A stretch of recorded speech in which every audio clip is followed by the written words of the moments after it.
दिखा आपको, पर वोट जिहाद किसी ने कहा तो आपको हमारी शपथ याद आ गई। हमारी शपथ तो है, वोट जिहाद को जो भी कहेगा उसको उसकी भाषा में जवाब देना, ये हमारा काम है, क्योंकि देश में नहीं चल सकता ये देश संविधान से चलेगा, और माफ कीजिएगा राहुल जी के संविधान से नहीं चलेगा। इस अभी मजा आएगा ना भिड़ो। संविधान के प्रति आप सरकार है भाई। अगर कांग्रेस वोट जिहाद का नारा लगाएगी, आप भी वोट जिहाद का नारा लगाएंगे, आप भी सेग्रीगेट करेंगे कि हिंदू एक तरफ और मुसलमान एक तरफ, और ये चुनाव जिताओ फॉर्मूला बनेगा। हमने तो सबका साथ सबका विकास का नारा लगाया, पर आपकी एक भी डिबेट उस पर नहीं हो पाई। आज आयु अंदर हिंदुत्व का एजेंडा है, इसीलिए इस देश के अंदर संविधान भी है, नहीं तो शरिया लॉ लागू हो चुका होता। दुनिया भर में उदाहरण है, मैं उदाहरण आपको पढ़ के सुनाऊंगा। तो आप ये वाला एजेंडा मत चलाइए जो शायद राहुल जी को ज्यादा खुश करता हो। कौन राहुल जी संविधान की बात करेंगे? सिद्धार्थ, ये हिंदुत्व की लड़ाई अब यहां तक आ गई कि अगर अलग लाइन पर एनसीपी चलती हुई दिखेगी तो एकनाथ शिंदे भी हेलीकॉप्टर से एबी फॉर्म भिजवा देंगे उन सीटों पर जहां एनसीपी अपने कैंडिडेट उतार चुकी। साथियों नमस्कार, स्वागत है आपका वायरल डिबेट की सीरीज में। साथियों, ऐसे तो देश में बहुत सारे मुद्दे होते हैं जिन पर यदि टीवी चैनलों में डिबेट हो तो आम जनता का भी लाभ हो सकता है। वो मुद्दा चाहे महंगाई का हो, बेरोजगारी का हो, शिक्षा का हो या स्वास्थ्य का हो। लेकिन टीवी चैनल पर बैठे हुए एंकर ज़्यादातर ये देखते हैं कि उनको किस मुद्दे पर डिबेट करवाने पर अच्छी खासी टीआरपी मिलेगी। वो ऐसे ही मुद्दे ढूंढते हैं और अपने आप को कहते रहते हैं कि हम तो देश में लोकतंत्र के चौथे स्तंभ है। अरे तुम यदि चौथे स्तंभ हो तो इस तरीके से मुद्दे ढूंढो जिनसे जनता का लाभ हो। यदि जनता से जुड़े हुए मुद्दों पर टीवी चैनल में डिबेट होगी तो चाहे सरकार हो या विपक्ष हो, उनको जवाब देने के लिए मजबूर होना पड़ेगा। लेकिन ना तो टीवी चैनल ना ही एंकर ऐसा बिल्कुल चाहते नहीं हैं, क्योंकि उनको चाहिए अच्छी खासी टीआरपी। साथियों, आज भी वही हुआ। एक डिबेट चल रही थी जिसमें एंकर गरिमा सिंह अपने चैनल पर चला रही थी कि राहुल का संविधान और बीजेपी का हिंदुत्व। इसी मुद्दे को लेकर बीजेपी के प्रवक्ता पार्थ यादव ने उन्हें जमकर धो दिया है और उन्हें संविधान के सारे आर्टिकल समझा दिए हैं। आगे क्या कुछ हुआ डिबेट में आप खुद देखिएगा, और यदि आप चैनल पर नए हैं तो चैनल को सब्सक्राइब कीजिए और वीडियो को लाइक कीजिए। चलिए दोस्तों, हम लोग बिना देरी किए हुए इस डिबेट को देखना शुरू करते हैं। पिक्चर चालू करो बे। पहले एक चीज समझ नहीं पाया, मैं चाहूंगा कि आप मुझे समझा दें। आपके शो पर ऊपर एक लाइन चल रही है कि चुनाव में एजेंडा क्या राहुल का संविधान या हिंदुत्व पर घमासान। इस लाइन का क्या मतलब है? सही पकड़े हैं। संविधान का आर्टिकल कौन सा एजेंडा है? एक सेकंड। हाँ सिद्धार्थ सुनिए, संविधान का आर्टिकल 15 अनुच्छेद 15 ये कहता है कि किसी भी नागरिक के साथ जाति, भाषा, धर्म, राज्य के आधार पर कोई भेदभाव नहीं होगा। भाई हिंदू की बात करेंगे तो वो संविधान के खिलाफ जाता है, वो नैरेटिव सीधे सीधे जाता है। और ये वोट जिहाद वाला बयान मैं पढ़ दूं देवेंद्र फडणवीस का एक बार और आपके लिए। मैं यही सुनना चाहता था। नहीं, आप मत पढ़िए, अब मेरा जवाब देने का अवसर है तो मुझे देने दीजिए प्लीज। इस देश के अंदर हिंदुत्व का एजेंडा है, इसीलिए इस देश के अंदर संविधान भी है, नहीं तो शरिया लॉ लागू हो चुका होता। दुनिया भर में उदाहरण है, मैं उदाहरण आपको पढ़ के सुनाऊंगा। तो आप ये वाला एजेंडा मत चलाइए जो शायद राहुल जी को ज्यादा खुश करता हो। कौन राहुल जी संविधान की बात करेंगे? क्या संविधान की बात करेंगे? जिस परिवार ने सबसे ज्यादा संविधान को तार तार किया हो, बदला हो, जिन्होंने आर्टिकल 215, 124 को जिनका उल्लंघन कर करके, जिन्होंने अंदर हिंदुत्व का एजेंडा है, इसीलिए इस देश के अंदर संविधान भी है, नहीं तो शरिया लॉ लागू हो चुका होता। दुनिया भर में उदाहरण है, मैं उदाहरण आपको पढ़ के सुनाऊंगा। तो आप ये वाला एजेंडा मत चलाइए जो शायद राहुल जी को ज्यादा खुश करता हो। कौन राहुल जी संविधान की बात करेंगे? क्या संविधान की बात करेंगे? जिस परिवार ने सबसे ज्यादा संविधान को तार तार किया हो, बदला हो, जिन्होंने आर्टिकल 215, 124 को जिनका उल्लंघन कर करके, जिन्होंने इमरजेंसी लगा के संविधान की हत्या करने तक का काम कर दिया हो, उनके लिए आज एक टीवी चैनल दिख रहा है कि राहुल का संविधान, ये राहुल का संविधान एजेंडा है।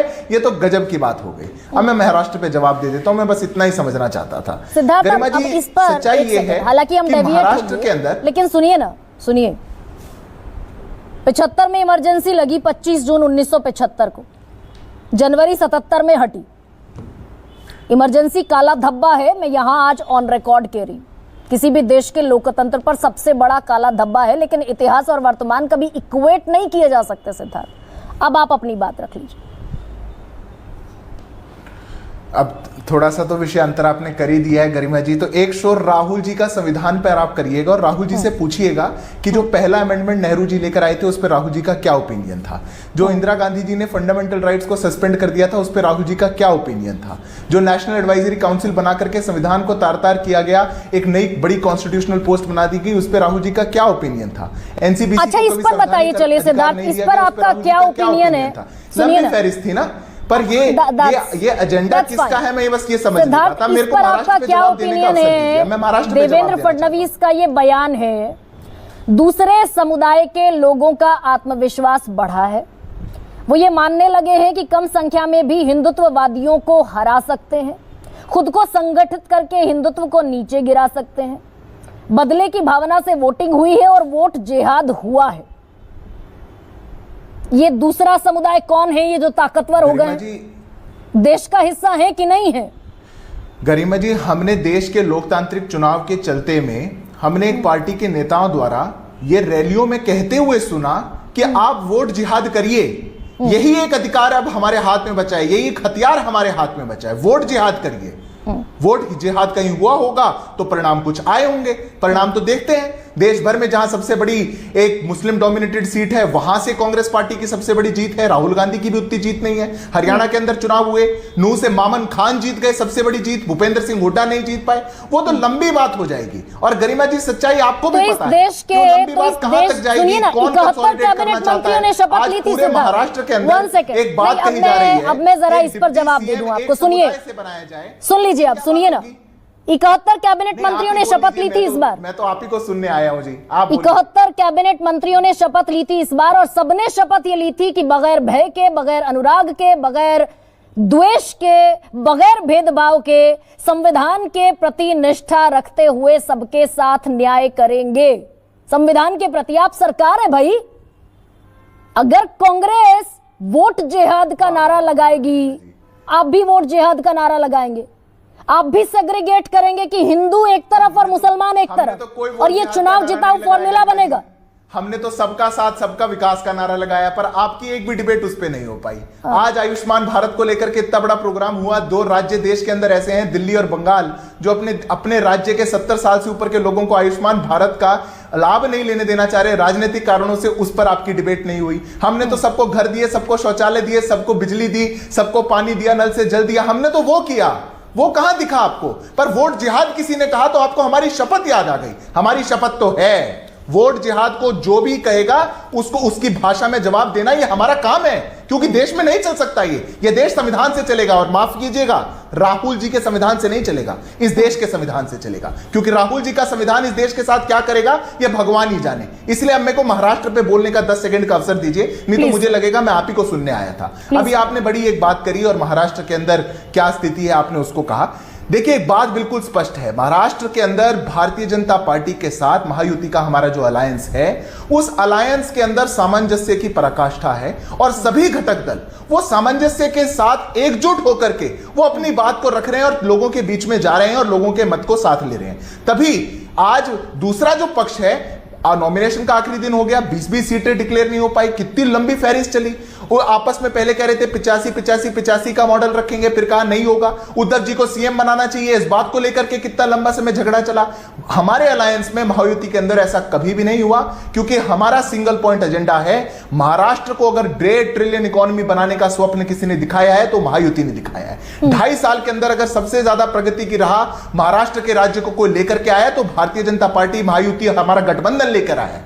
ये जो विश्वास है लोगों का, उस विश्वास पे वहां के लोग वोट करने जा रहे हैं, इसलिए किसी भी और प्रकार का एजेंडा वहां पे भ्रमित नहीं कर पाएंगे। पर ये लोग, मैं 10 सेकंड ले रहा हूं बस, पर महाराष्ट्र जैसे जगह में जहां छत्रपति शिवाजी सब मराठियों के, सब महाराष्ट्र वालों के, सब देश वाले के आराध्य हों, वहां पर औरंगजेब की मजार पर जाकर के फतिया पढ़ने वाली पार्टियां वो क्या जवाब दे पाएंगी?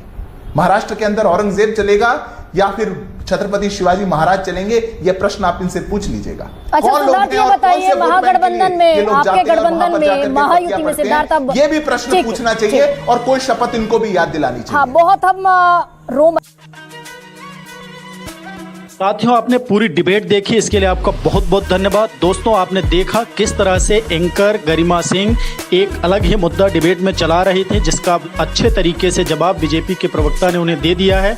दोस्तों, आप इस डिबेट के विषय में अपनी क्या राय रखते हैं कमेंट बॉक्स में जरूर बताइएगा। और यदि आप चैनल पर अभी नए हैं तो चैनल को सब्सक्राइब कर लीजिए और वीडियो को लाइक कर लीजिए, क्योंकि इस चैनल पर आपके लिए ऐसे धमाकेदार डिबेट वीडियो लेकर मैं आता रहता हूँ। चलिए दोस्तों, हम लोग मिलते हैं एक और अगले वीडियो पर। तब तक के लिए नमस्कार, जय हिंद, जय श्री राम।